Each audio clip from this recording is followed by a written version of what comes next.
ሰላም ሰላም ውድ የቻናላችን ቤተሰቦች እንደምን አላችሁ? ይሄ ቡርቃት ሆኖ ዛሬ ደግሞ አዳዲስ መረጃዎችን ይዘን ብቅ ብለናል። እንደሚከተለው እናቀርባለን።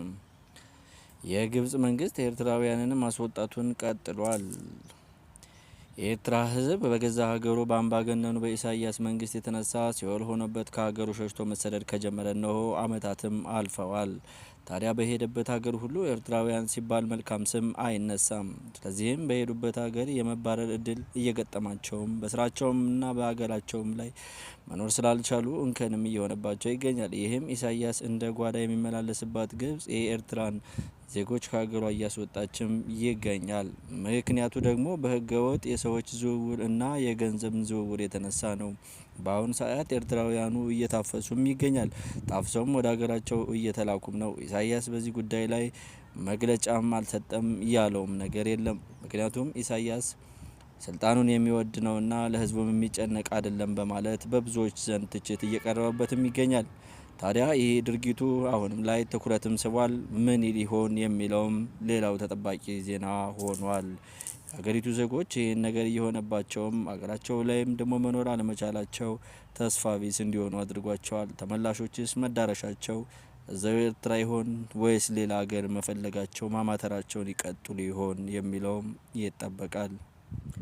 ወደ ሌላኛው መረጃ ስናልፍ በመጀመሪያም የሚሆነው ዘመነ ካሴ ቀይ ካርድ እየመዘባቸው የሚገኙ የጸረ ሰላሙ የቡድን አመራሮች።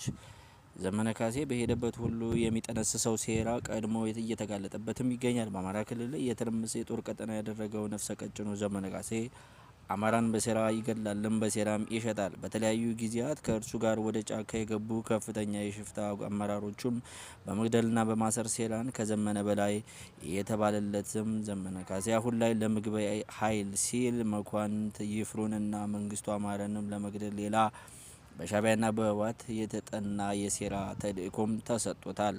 ዘመነ ካሴ በዚህም በፊትም መንግስቱ አማረን ከአበረ አግማስ ጋር አብሮ ለመሸኘት ብዙ ቢጣጣር መንግስቱ አማረን በቀላሉ ማጥመድ አልቻለም ነበር። ይህን የመንግስቱ አማረን ጥንካሬ የተረዱ የሻዕቢያና የህወሓት ሰዎችም ከዚህ በፊት ካላቸው ልምድ በመነሳት መንግስቱ አማረን ለመግደል አዲስም እቅድ በመውጣት ዘመነ ካሴን እንዲያስፈጽም ትዕዛዝ ሰጥተውታል። ሌላኛው የመንግስቱ አማረን በሞት ለማጀብ የተመረጠው ደግሞ የመኳንንት ይፍሩ የተባለ የዘመነ ካሴ 5ኛ ክፍለ ጦር ብሎ አደራጅቶ በነበረ ታጣቂ ቡድን ውስጥ አመራር የነበረ ግለሰብም ነው። ዘመነ ካሴ እና አስረስ ማረ መኳንንት ይፍሩ ማለት የመንግስቱ አማረን ስነ ልቦና የተላበሰ ግለሰብ ነው በማለት በሱ ላይ ያላቸውን ጥርጣሬ ከፍተኛ መሆኑም እየተነገረ ይገኛል። ታዲያ አሁን ላይ ዘመነ ካሴና አስረስ ማረ ዳምጤ በሻዕቢያና በህወሓት ሰዎች በተሰጣቸው ቀጥተኛ ትዕዛዝ መሰረት ከዚህ በፊት ያደራጁትን ታጣቂ በማፍረስ አዲስ በማደራጀት ከዚህ በፊት የነበሩ አመራሮችን በመቀየር የእነሱን ታማኝ ሰዎችን በመሾም ላይ ይገኛሉ። ታዲያ ይህ እንደ አዲስ እያደራጁት ያለው ኃይልም አዲስ የሞት ተቀጣሪም ሲባል እየተገለጸ ይገኛል። እነዘመነ ድርድሩን አንቀበልም፣ የሰላም ጥሪው አንቀበልም ከማለታቸውም አንጻር ብዙ ወጣቶችን እንደ አዲስ እያደራጁና ለሞት እያዘጋጁም ይገኛሉ። ታዲያ የአማራ ክልልን የህብረተሰብ ክፍልም አሁንም ለሞት እየማገዱት ወጣቱንም ለሞት እያዘጋጁትም የጸረ ሰላም ቡድኑንም እያቀላቀሉትና እንደ አዲስ ደግሞ ራሳቸውን ለማደራጀትም እየተጣጣሩ ይገኛሉ። አቅማቸው ተዳግሞ ቢገኝም እንደ አዲስ አብሮ የሚሞትን ዜጋም እያዘጋጁም ይገኛሉ። ታዲያ እነዚህ ጽንፈኞቹ እነዘመነና አስረስ ማረ አስቸጋሪ በሆነ ሁኔታ ወጣቱንም እየማገዱት ይገኛሉ። ከዚሁ ጋር በተያያዘ እነዘመነ እያደራጁት የሚገኘው አዲሱ የአደረጃጀት ስርዓት ቤተሰባዊ እንደሆነም እየተዘገበ ይገኛል። ዘመነ ካሴ በየሳምንቱ በሚያደራጀው አዲስ አደረጃጀት ራሱን ሰዎችና የቅርብ ዘመዶችን ብቻ ስልጣን እንደሚሰጣቸውም ሁሉ የጃውሳው ታጣቂ የሚያውቀው ጉዳይ ነው። በዚህም ሳቢያ 1ኛ ክፍለ ጦር መሪ መንግስቱ አማረ ዘመነ ካሴ ራሱን እንደ ንጉስ ነው የሚያየው በማለት ከእሱ ትዕዛዝ አልቀበልም በማለት ለብቻው ሲንቀሳቀስ እንደነበረም የሚታወስ ጉዳይ ነው።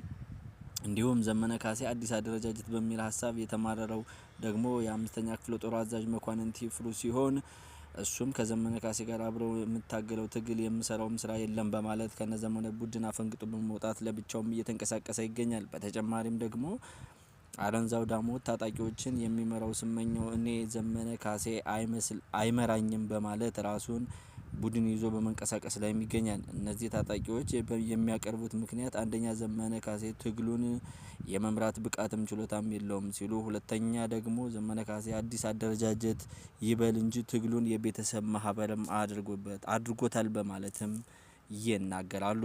ይህ በእንዲህ እንዳለ ዘመነ ካሴ ህወሓትን ካላዘልኩኝ ለህወሓት ካላጎበደድኩኝ እያለም ይገኛል። ለስልጣን ሲል ህወሓትን ካላዘልኩ የሚለው ሰው ዘመነ ካሴ ሰሞኑን የካፒቴን ማስረሻ ሰጤ የሰላም መንገድ ተከትሎ የፋኖ ሚዲያዎች በከፍተኛ ሁኔታ ከሚተቿቸው ታጣቂዎች መካከል አበበ ሙላቱ አንዱ ነው። አበበ ሙላቱ ማለት የእስክንድር ነጋና የመከታው ማሞ ልሳን ሲሆን ዘመነ በሸዋ ፋኖ በዚህ ደረጃ እንዲጠላ ያደረገውም አበበ በሚል የጎጃሙ ጃውሳ ከፍተኛ ሁኔታ ይጠላል። ይህ በእንዲህ እንዳለም አበበ ማስረሻ ወደ ሰላም ከመጣ በኋላ በሸዋ የሚንቀሳቀሰውን ታጣቂ አግባብቶ ከነ ታጣቂው ለመንግስት እጅ ሊያሰጥ ነው በማለት ዘመነ ያሰማራው አካላት በሚዲያ ብዙ ሲሉን እያስተዋልን ነው። መከታው ከነዘመነ እና ሀብቴ ጋር በዚህ ደረጃ ግጭት ውስጥ እንዲገባም ካደረጉ ሰዎች መካከል አንዱ ነው በሚል የጎጃሙ ጃውሳ መሮጥ ወጥሮትም የያዘው አበበ ማስረሻን ከገባ በኋላ ለመጀመሪያ ጊዜ እነ መከታው በጠሩት ስብስብ ላይ በመገኘት እነ ዘመነ ካሴ በፋኖ ውስጥ በሚታየው ልዩነት ሊከሱት እንደማይችሉ የሚያስቅም ጉዳይ የለም ሲልም ተደምጧል። አበበ ህወሓትን ካላነገስን ከሚሉ ሰዎች እኛን ባንዳነት ሊከሱን አይችሉም በማለት ዘመነን በአደባባይ በወረፈበት ንግግሩ ህወሓትን ለማንገስ ከሚሯሯጡ ሰዎች መካከል ዘመነ አንዱና ዋነኛውም እንደሆነ በድፍረት አንስቷል። የፋኖ መሪዎች ቋንቋቸው ተደበላልቋል የምንለውም በምክንያት ነው ሲልም አበበ ተናግሯል።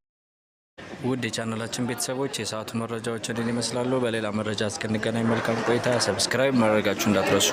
መልካም ጊዜ